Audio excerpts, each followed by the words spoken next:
Hello hello. प्यारे साथी नमस्कार। मैं केशपाल कुमार स्वागत करता हूं आपके अपने परिवार रोजगार विद अंकित में।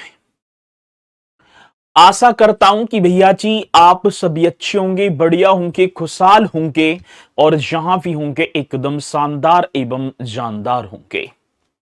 प्यारे साथी आप सभी को पता है कि एक बहुत ही शानदार हमारे उत्तर प्रदेश स्पेशल जिसमें उत्तर प्रदेश के लोक संगीत वाला टॉपिक चला हुआ था और आप सभी ने एकदम शानदार तरीके से किया भी था। तो विशाल जी हमारे साथ हैं, अमन यादव जी, काजल सिंह, महिमा भी जुड़ चुके हैं, लवकुश जी, अनवर, हेमलता, नेहा, पारुल, सभी कंचन मेरे साथी यहां पर जुड़ते हुए और जो ना जुड़े हैं वो एक बार जल्दी से जुड़ जाएंगे और फिर हम अपने इस सेशन को एक शानदार तरीके से स्टार्ट कर पा रहे होंगे। चलते हैं तो भैया जी, गुड इवनिंग आप सभी की स्वीकार और इसी के साथ मैं अपने इस सेशन को कर पा रहा हूंगा स्टार्ट। आज उत्तर प्रदेश के लोक संगीत का टॉपिक चला हुआ था, वो बीच में ही रह गई। उत्तर प्रदेश के लोक संगीत, ये टॉपिक था सर जी, उत्तर प्रदेश के लोक संगीत। ठीक है, फोल्क म्यूजिक हम बोले। हाँ सर जी, किसका? तो फोल्क म्यूजिक एकदम शानदार तरीके से हम करेंगे। कौन सा म्यूजिक मेरे साथी? Folk music. ठीक है, फोल्क म्यूजिक।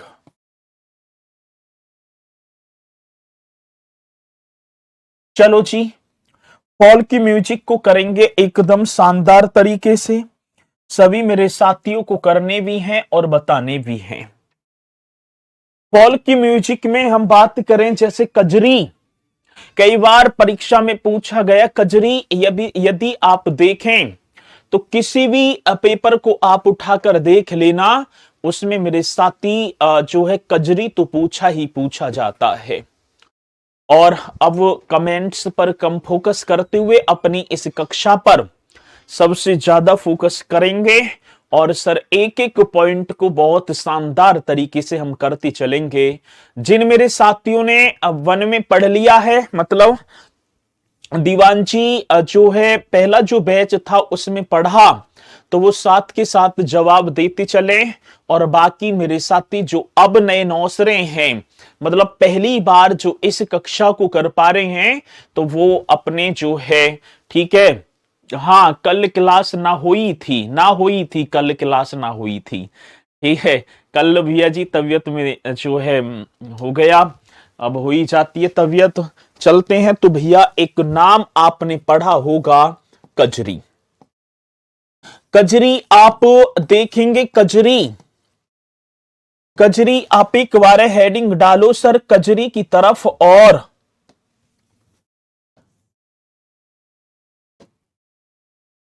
प्राचीन काल की बात है, कजरी या कजली एक राजा हुआ करते थे जिनका नाम था कांतिस। कांतिस नरेश की एक पुत्री का नाम था कजरी और कांतिस नरेश ने अपनी पुत्री का विवाह बड़ी धूमधाम के साथ एक राजकुमार के साथ कर दिया।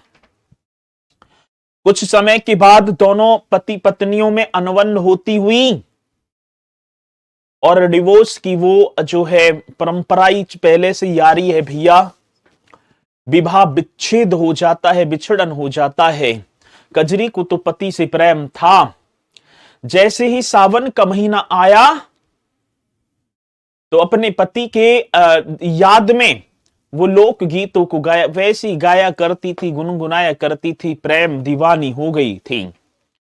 लेकिन धीरे धीरे मेरे साथी इसका जो स्थान है वो भगवान श्री कृष्ण और राधा जी की प्रेम की तरफ जो है मोड़ दिया गया।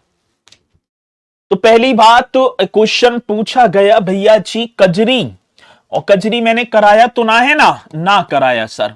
इसकी उत्पत्ति मिर्जापुर में होती है। आज कजरी की उत्पत्ति की बात आई ना सर, तो उत्पत्ति आप मिर्जापुर कर देना, उत्तर प्रदेश का मिर्जापुर जनपद। और कजरी हमसे पूछा जाता है कब, तो ये पूर्वी उत्तर प्रदेश में भी, जैसे प्रयागराज, वाराणसी व इसके आसपास के जो जनपद हैं उनमें भी कजरी लोकगीत गाए जाते हैं।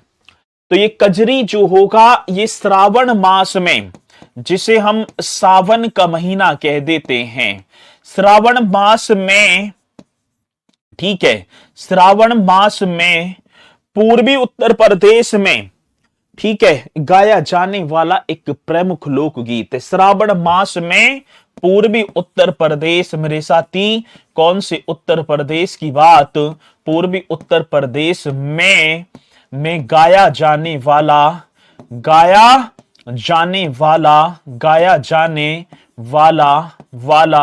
प्रमुख लोकगीत है। गाया जाने वाला मेरे साथी क्या होगा, प्रमुख लोकगीत है जिसका नाम होगा कजरी। ठीक है, पूर्वी उत्तर प्रदेश में उत्पत्ति तो मिर्जापुर में हुई, मिर्जापुर, वाराणसी, प्रयागराज, इन, ठीक है, ये सर ये आप करा चुके हैं, कल मैंने, परसों मैंने कराया था ये, परसों आप बताओ कजरी तो ना हुआ होगा, ठीक है, कजरी तो ना हुआ होगा, ठीक है, कजरी हो गया कोई, ना हुआ होगा कजरी, ना हुआ, ठीक है, मुझे पता है ना हुआ कजरी। लोकगीत गा दिया। केशपाल सर जी पहला वाला टॉपिक तो पूरा करो, ये भैया वहीं से तो स्टार्ट है, ठीक है, मैंने तराना कराया होगा, ख्याल, ध्रुपद, वो सारी चीजें कराई होंगी, लेकिन ये वहीं से स्टार्ट, उसी वाले टॉपिक में है, ये उसी वाले टॉपिक में है। नहीं हुआ सर, बहुत बढ़िया। आज कजरी गाएंगे ना, इसकी लैंग्वेज भोजपुरी के अतिरिक्त इसे मैथिली और मगही भाषा में भी गाया जाता है। इसकी भैया जी लैंग्वेज, आगे बात समझ में ना, लैंग्वेज यदि भाषा ये बता देना सर जी कौन सी भाषा, तो आप बताओ सर जी, इसे भोजपुरी भाषा में गाया जाता है। इसे मेरे साथी कौन सी भाषा में, भोजपुरी, हाँ सर भोजपुरी, हाँ, के अतिरिक्त, वैसे तो मुख्य रूप से भोजपुरी में ही गाया जाता है जी ये, और इसके अतिरिक्त मेरे साथी मैथिली व मगही भाषा में भी गाया जाता है, मगही भाषा में भी, ठीक है, या लैंग्वेज में भी, मगही भाषा में या बोली में, ठीक है। इसकी लैंग्वेज की बात, लैंग्वेज ये आप बताएंगे सर जी, इसकी जो लैंग्वेज, इसकी जो भाषा है वो कौन सी होगी, भोजपुरी, मुख्य रूप से तो भोजपुरी, और सर जी इसके अतिरिक्त ये मैथिली और मगही में भी गा दिया जाता है। लेकिन इसकी आज विषय वस्तु की बात आई ना, विषय वस्तु, अब ऐसे थोड़ी है कि वैसी कोई ना कोई तो विषय होगा भाई। हम यदि किसी भी लोकगीत को तो पहले स्टार्ट करते ही हैं, अब जैसे रागनी भी, आपने हमारे पश्चिमांचल की बात करें तो इधर तो रागनियों का क्रेज हुआ करता था, ठीक है, तो ऐसी बोले है ना मेहरबानों, आज जो है किस्सा होगा राजा भरतरी, और वो पहले बताएंगे, अब वो बात, या जो है राजा हरिश्चंद्र, वो तारा रानी जब घड़ा उठा रहे हैं, तो इस तरीके से कहने का मतलब मेरा ये है कि एक विषय, अब आयर खड़े हुए और गाना स्टार्ट कर दिया, ना तो जनता जनार्दन को ये पता कि गा क्या रहा है, क्या कहानी है, कैसी है, नहीं, लेकिन पहले हम उस कहानी के विषय में बताएंगे, और कहानी के विषय में बताएंगे तो भैया जी जब कहानी बता देंगे तब चीजें स्टार्ट होगी, तो जनता को तभी तो ले आएगी, जब तो जेब में से निकाल कर 500 की छाप लगवाएंगे, ले भैया हमारे 500 रुपया बोल दे विमल कुमार के नाम से। चलो जी, विषय वस्तु मेरे साथी, राधा और कृष्ण का प्रेम, राधा कृष्ण का प्रेम, इसका राधा कृष्ण का प्रेम, बहुत बढ़िया सर जी, राधा कृष्ण राधा कृष्ण का प्रेम, ये प्रेम होगा ना, आज इनकी विषय वस्तु हो गई। और कजरी में श्रृंगार रस की प्रधानता होती है। जब गाते हैं ना, जब कजरी को गाते हैं तो भैया जी कौन सी रस की प्रधानता, तो इसमें भैया जी उसकी बात तो करवाओ आप, तराना तक ही है भैया, ठीक है ना। जो इंपोर्टेंट हैं वो मैंने सारे करा दिए हैं अब, ठीक है ना। तो आप बताएंगे दूसरी बात क्या होगी इसमें, कजरी में श्रृंगार रस। अब श्रृंगार रस दो प्रकार की, संयोग वियोग, श्रृंगार रस की प्रधानता, श्रृंगार रस की प्रधानता, ठीक है, श्रृंगार रस की प्रधानता होती है। कजरी श्रावण माह, जिसे हम सावन का महीना, और सावन का महीना भी हमें बहुत कुछ सिखा कर चला जाता है। सावन का महीना कहता है कि सावन जोबन थोड़े दिन का गर्व नहीं करना, क्या बूढ़ा क्या जवान एक दिन सबको है मरना। किसी का मजाक मत बनाना। सावन जोबन थोड़े दिन का गर्व नहीं करना, क्या बूढ़ा क्या जवान एक दिन सबको है मरना। सब चले जाएंगे इस धरा से, यहां कोई अमर ना आया, ठीक है ना। आ रही है बात समझ में। अपने हृदय में इस गरीबी को रखकर यदि चलेंगे, मेहनत और ईमानदारी के साथ हर चीज को करते चलेंगे, तो दुनिया की कोई ताकत नहीं जो आपको सफल होने से रोक दे। चलो भैया आगे चलो। श्रृंगार रस की प्रधानता किसमें, कजरी में। अब देखो अब क्या है भैया जी, अब कजरी, कजरी अब मतलब कि स्त्रियों के द्वारा जो गाई जाती है, महिलाओं के द्वारा ही गाई जाती है कजरी। विवाह के अवसर पर 2-3 दिन पहले जो वो रस्म होती है ना, हल्दी रस्म, और स्त्रियों के द्वारा एकत्रित होकर गाई जाती है, तो उसे ढुलमुनिया कजरी कहते हैं सर। उसे क्या बोलेंगे, ढुलमुनिया कजरी बोलेंगे। आगे बात समझ में। हाँ सर जी, और एग्जाम की डेट भी आ गई है आपकी। पहली बात, एग्जाम की डेट भी आ गई है, सभी को पता होगा ना, जून में पेपर है आपका, तो इसलिए बहुत बढ़िया तरीके से तैयारी करते चलना है, किसी के बातों में ना आना। स्त्रियों द्वारा समूह में गाई जाने वाली कजरी को, आज स्त्रियों की बात आई ना सर, हाँ, स्त्रियों द्वारा, स्त्रियों द्वारा, स्त्रियों द्वारा समूह में, स्त्रियों द्वारा समूह में, समूह में गाई जाने वाली, गाई, स्त्रियों द्वारा समूह में गाई जाने वाली, गाई जाने जाने वाली कजरी को, कजरी को ढुलमुनिया कजरी कहा जाता है। मेरे साथी कौन सी ढुलमुनिया, अब क्वेश्चन यही तो बनता है, ढुलमुनिया कजरी कहा जाता है, कजरी कहा जाता है। पॉइंट बड़ा बेहतरीन है। हाँ सर जी, क्या कहा जाता है, तो भैया जी ढुलमुनिया कजरी। आज क्वेश्चन बना कि स्त्रियों द्वारा, जब समूह में स्त्रियों द्वारा, ठीक है जी, स्त्रियों द्वारा समूह में एकत्रित होकर जो कजरी, उसे क्या बोलेंगे, ढुलमुनिया कजरी कहा जाएगा। क्या मेरे साथी, ढुलमुनिया कजरी। बहुत इंपोर्टेंट क्वेश्चन है। कजरी के 4 क्षेत्र होते हैं सर, जिन्हें अखाड़ा कहा जाता है, ठीक है। कजरी के कितने क्षेत्र हैं, तो आप बताएंगे सर जी। कजरी के 4 क्षेत्र हैं जिन्हें अखाड़ा कहा जाता है। वो कौन कौन से, तो आप बताएंगे। कजरी के प्रमुख 4 क्षेत्र हैं, ठीक है। ये पॉइंट आप सभी को लिखना होगा।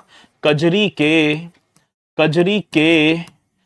4, कजरी के 4 प्रमुख क्षेत्र हैं। कजरी के 4 प्रमुख क्षेत्र हैं जिन्हें, हाँ सर जी, जिन्हें अखाड़ा कहा जाता है। जिन्हें क्या, तो भैया जी आप लिखेंगे अखाड़ा कहा जाता है।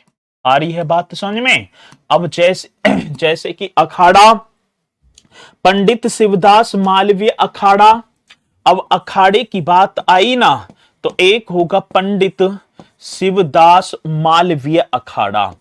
पंडित शिवदास, शिवदास मालवीय, पंडित शिवदास मालवीय अखाड़ा। एक बात सर, कौन से अखाड़े की बात आई? तो सर जी पंडित शिवदास मालवीय अखाड़ा।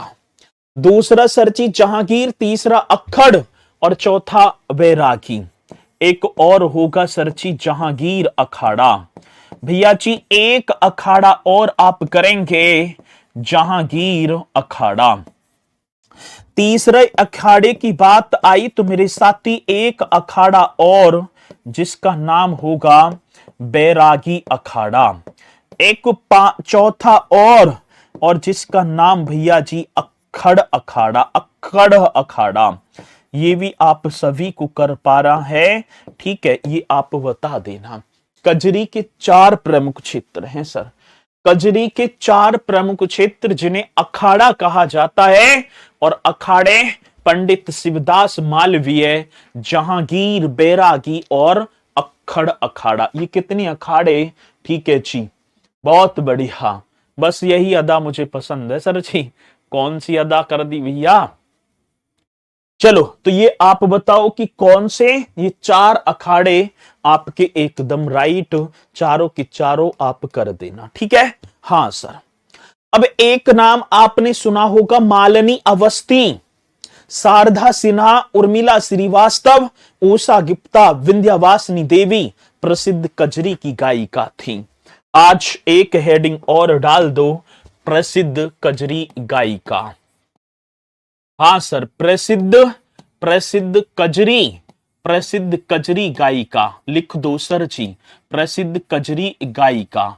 और उन गायिकाओं के बारे में हम देखेंगे। प्रसिद्ध, हाँ सर, प्रसिद्ध कजरी गायिका। और वो नाम आप देखो, एक नाम होगा सर जी मालिनी अवस्थी। एक नाम मेरे साथी मालिनी, हाँ भैया जी, एक नाम आप पढ़ो मालिनी अवस्थी। भैया जी कौन सी अवस्थी की बात? मालिनी अवस्थी। ये प्रसिद्ध कजरी गायिका हैं सर जी, ये ठीक है। शारदा सिन्हा, उर्मिला श्रीवास्तव। भैया जी एक नाम और होगा शारदा सिन्हा, एक नाम और शारदा सिन्हा, एक नाम और आप करो उर्मिला श्रीवास्तव, एक नाम और मेरे साथी उर्मिला श्रीवास्तव। तब हाँ सर, देखो जी, एक मालिनी अवस्थी शारदा सिन्हा होगी, एक उषा गुप्ता भी। कौन सी? एक नाम और आप करो उषा गुप्ता, ठीक है, उषा गुप्ता। आ रही है बात समझ में? चलो, मालिनी अवस्थी, शारदा सिन्हा, उर्मिला श्रीवास्तव, एक नाम उषा गुप्ता, ये मेरे साथी प्रसिद्ध कजरी गायिका है, ठीक है। ये प्रसिद्ध क्या होंगी? कजरी गायिका होंगी। तो इन्हें आप जो है मालिनी आवासीना है, मालिनी अवस्थी है, ये भैया मालिनी अवस्थी है, ठीक है। ये प्रसिद्ध कजरी गायिका। इन पॉइंटों को आप नोट कर देना, और मुझे पूर्णतः विश्वास है कि पॉइंट आप सभी की समझ में आए होंगे, ठीक है। एक बार जल्दी से बताएंगे, ठीक है। चलो जी, बहुत बढ़िया कौशल जी, बिल्कुल।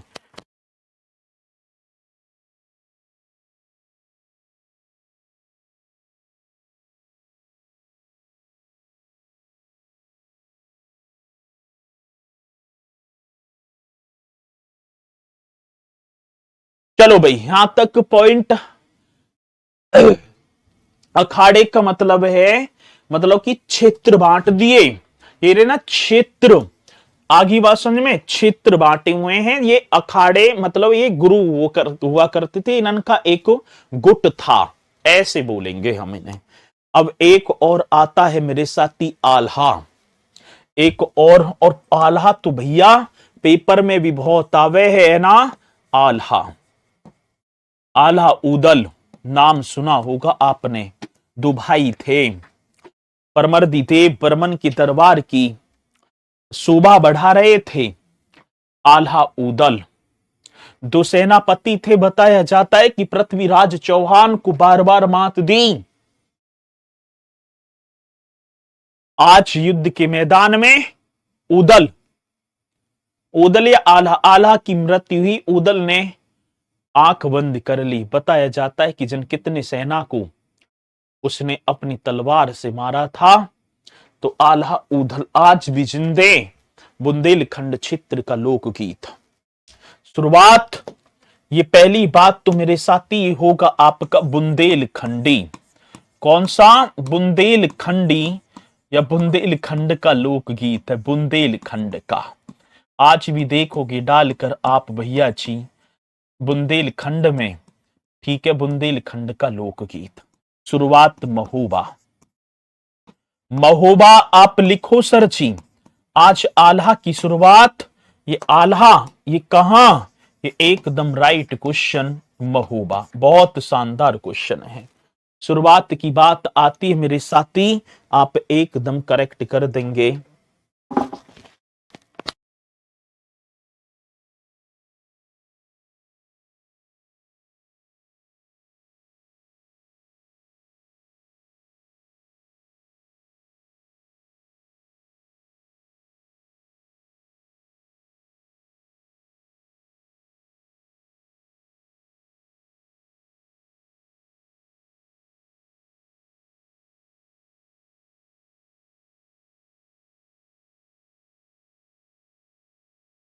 चलो भाई,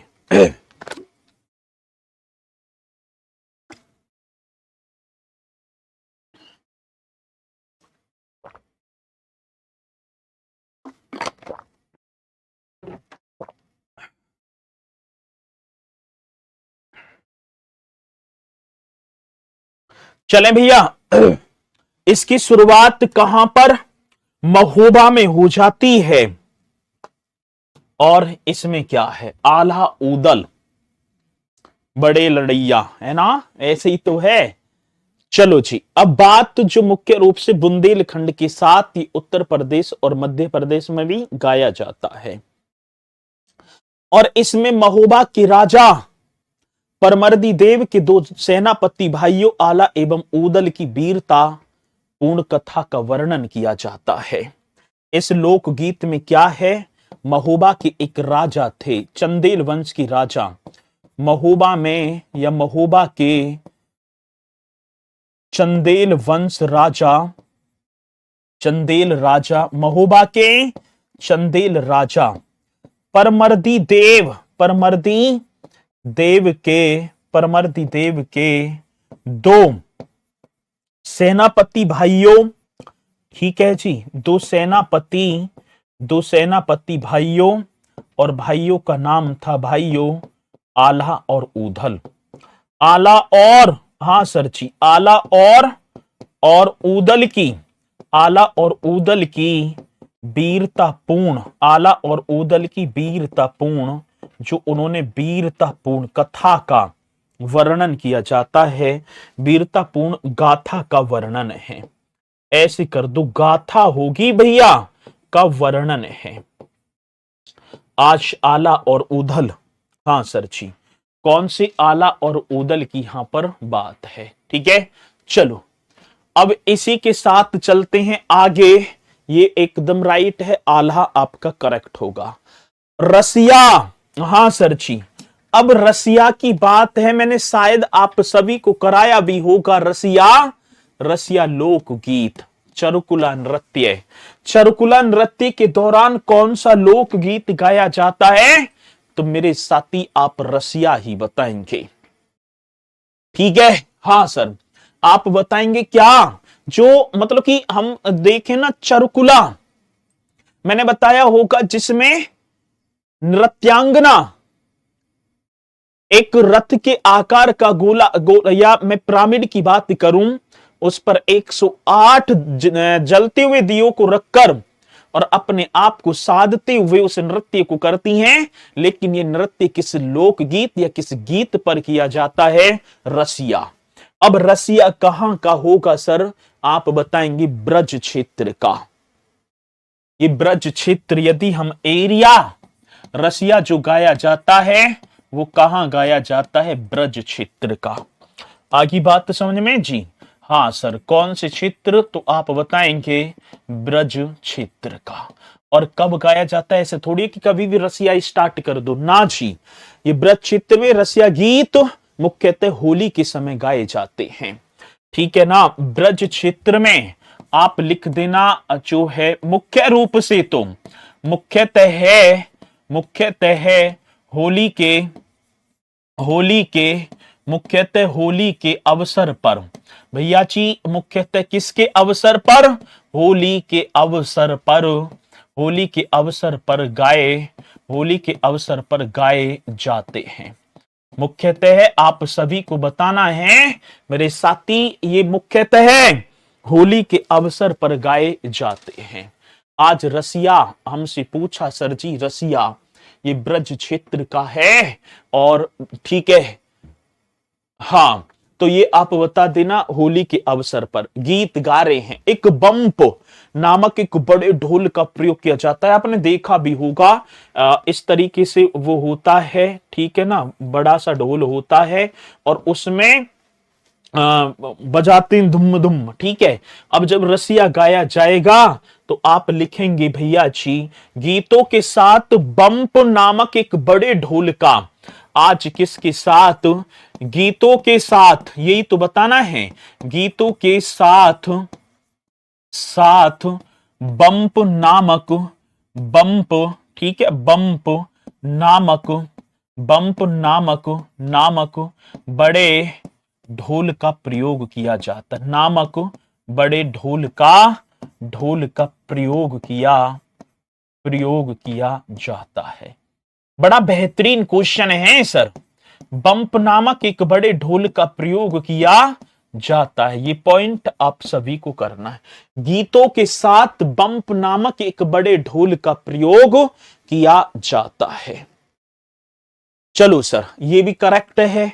अब इसी के साथ भैया जी, ठीक है, इसी के साथ मेरे साथी अब आते हैं हम, अब आएंगे, आला हो गया, रसिया हो गए, कजरी हो गया, अब सोहर। अब बात होगी सर जी सोहर की। अब एक और आप करो सर सोहर, इनके क्षेत्र आप सभी को याद रखने हैं। सोहर लिखो पहले तो सोहर, और सोहर कब गाया जाता है कोई बताएगा? सोहर पहली बात तो कौन सा क्षेत्र? अवध में ही गाया जाता है सोहर। भैया जी अवध क्षेत्र एकदम राइट। ये कौन सा क्षेत्र है लाला? अवध क्षेत्र है सर जी।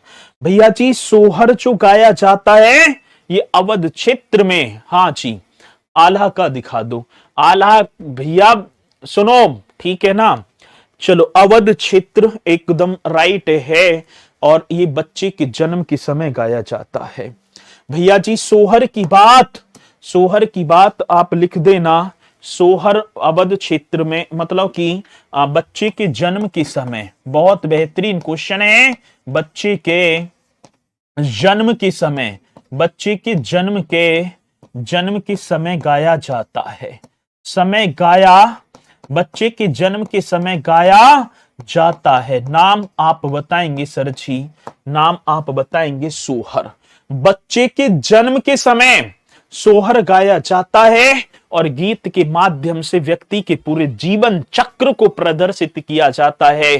क्या उसका बचपन गवाया तैने ऐसी गांव में, ठीक है, और क्या उसकी जवानी गवा दी तैने सोकर, ठीक है।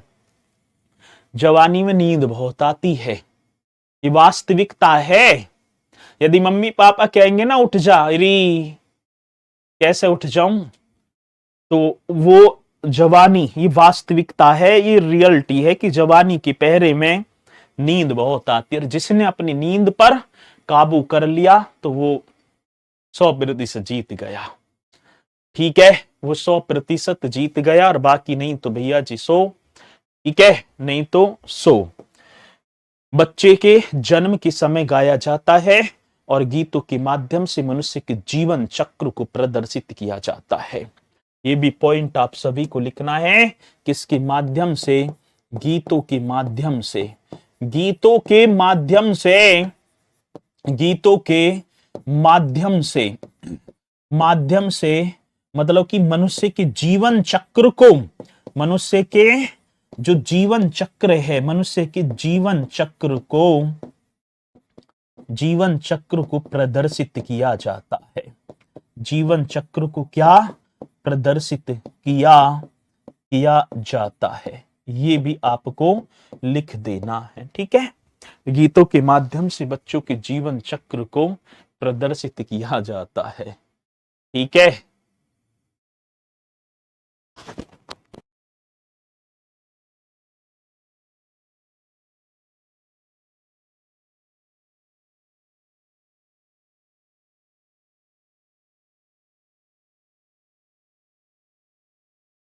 इनका एरिया पूछा जाता है, इनका एरिया पूछा जाता है, मतलब क्षेत्र, अवध क्षेत्र बच्चों के जन्म के समय, और सरछी इस गीत के माध्यम से मनुष्य की पूरे जीवन लीला को प्रदर्शित कर दिया जाता है। गौरव कश्यप जी, बिल्कुल। पांचवा और चलो, विरहा। हाँ सर जी, पांचवा और आप देखो भैया जी, विरहा। ठीक है, विरहा, विरहा ये होगा जी। अब विरहा की बात है, ये पूर्वी उत्तर प्रदेश का लोकगीत है। ये कौन से विरहा की बात आई तो सर जी, ये पूर्वी उत्तर प्रदेश। आज सर पूर्वी उत्तर प्रदेश लिखोगे? हाँ, पूर्वी उत्तर प्रदेश का लोकगीत है मेरे भैया जी। हाँ, ये पूर्वी उत्तर प्रदेश का लोकगीत है, लोकगीत है जिसे प्राय अहीर समुदाय द्वारा गाया व सुना जाता, अधिकांशतः है। प्राय ये आप लिख दो, प्राय इसे अहीर समुदाय द्वारा, मेरे भैया जी कौन सा समुदाय? अहीर समुदाय द्वारा, अहीर समुदाय द्वारा गाया व सुनाया जाता है। अहीर समुदाय द्वारा गाया व सुनाया जाता है। लिखो भैया जी, एकदम करेक्ट तरीके से लिख देना है। मेरे साथी, पूर्वी उत्तर प्रदेश का लोकगीत है, इसे प्राय अहीर समुदाय के द्वारा गाया व सुनाया जाता है। किसको? विरहा को। पारंपरिक विषय, पति की विरह में उदास पत्नी का भाव। ठीक है, पारंपरिक विषय। अब इसका विषय हमें बता देना। पारंपरिक विषय बहुत बेहतरीन क्वेश्चन है।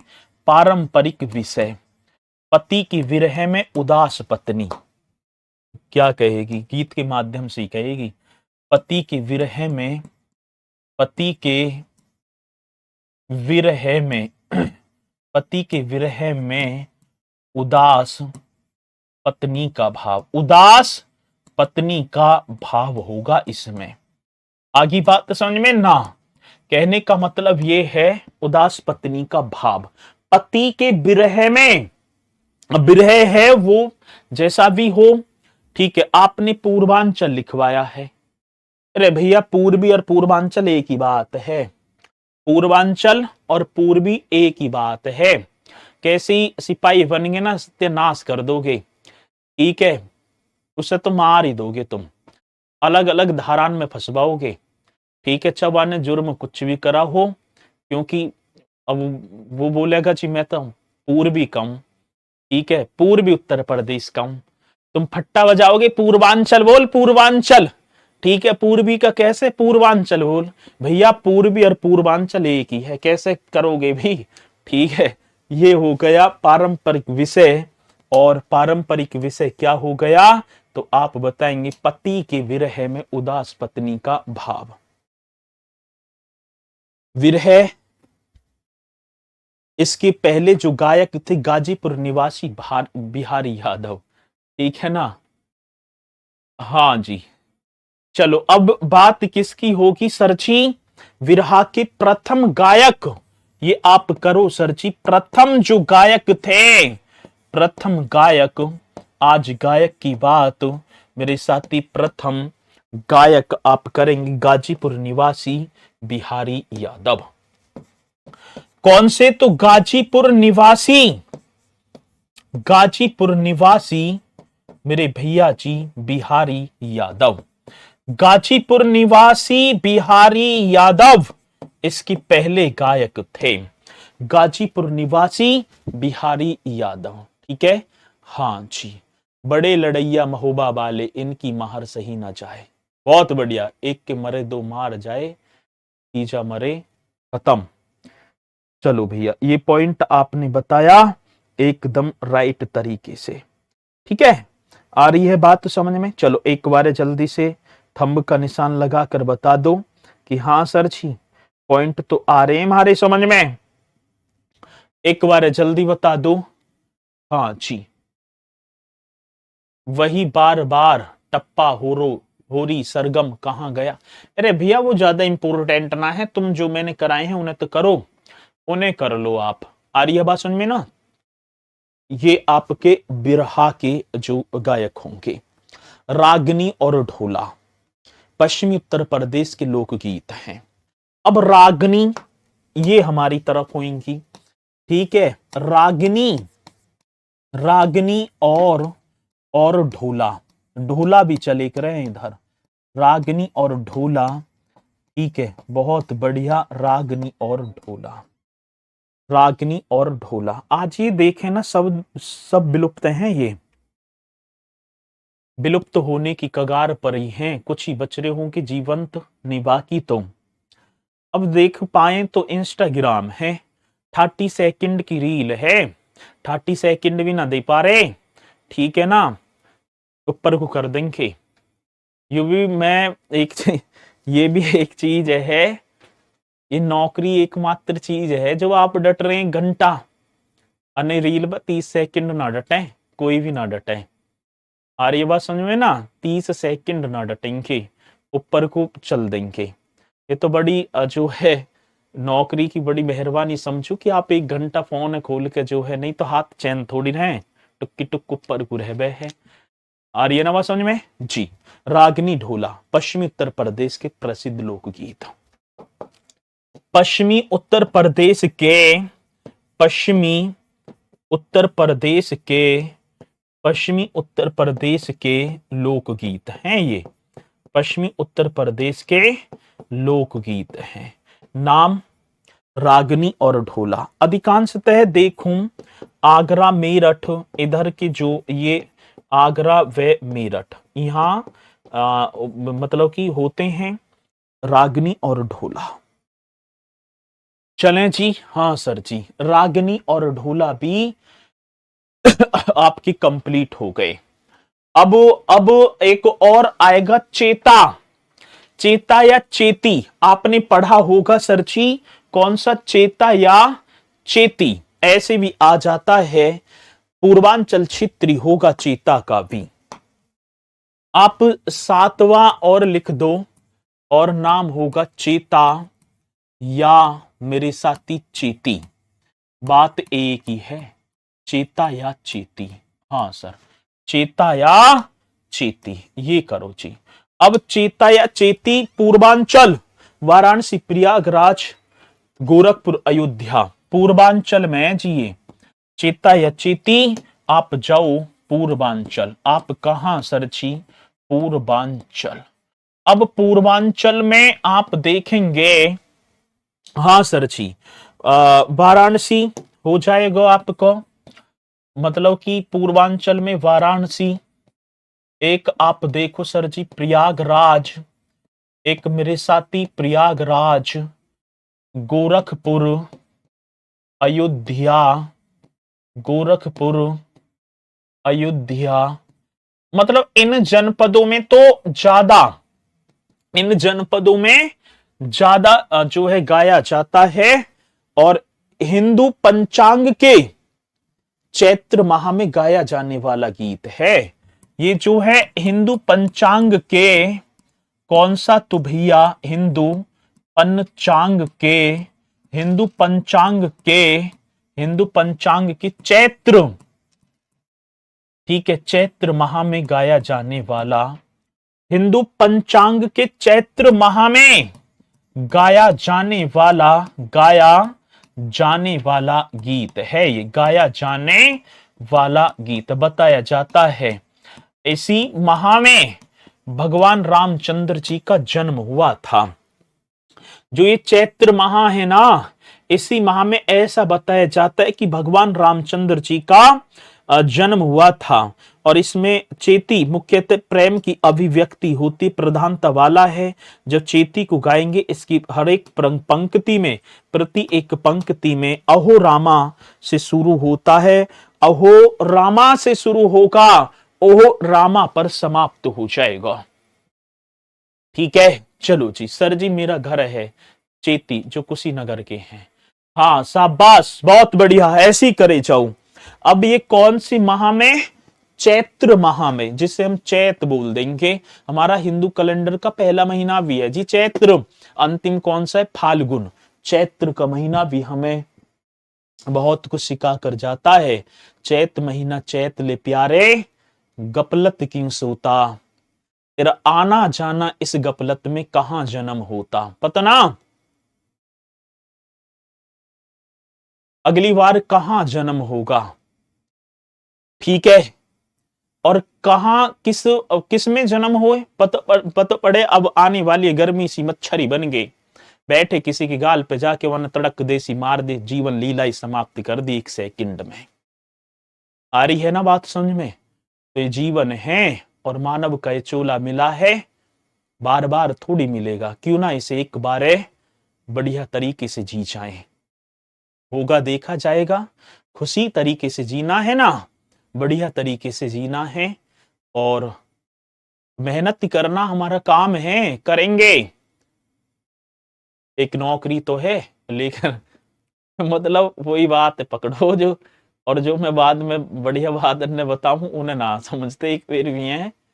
चलो जी ठीक है, ये भी आप करेंगे। और सर जी जो है मुख्यतः प्रेम की अभिव्यक्ति की प्रधानता वाला ये क्या होगा? लोकगीत है, प्रेम की अभिव्यक्ति होती है। ठीक है, जब पढ़ाता रहे जब यहाँ मेरे अब मुझसे तुम बाद में बोलो, अब कहीं मुझसे तुम ठीक है ना मिल भी गई ना, तो मैं गूंगेन की तरह ही खड़ा रहूंगा, मुझे पे बोला ना जाएगा। और क्लास में ही बस हो जावे है। ठीक है, क्लास में समझा पाऊं मैं, बाद में तुम मुझसे समझ लगे ना सर जी ऐसे बता दो तो बेकार है, फिर शब्द ना आते।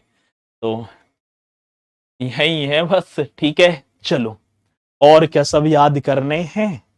याद ना करने ये चेती की प्रत्येक पंक्ति अहो रामा से शुरू होकर ओ हो रामा पर समाप्त होती है। मतलब कि ऐसे कर दो, इसकी प्रति एक पंक्ति, प्रति एक पंक्ति, इसकी प्रति एक पंक्ति, पंक्ति अहो रामा, अहो रामा से, अहो रामा से शुरू होकर, शुरू होकर,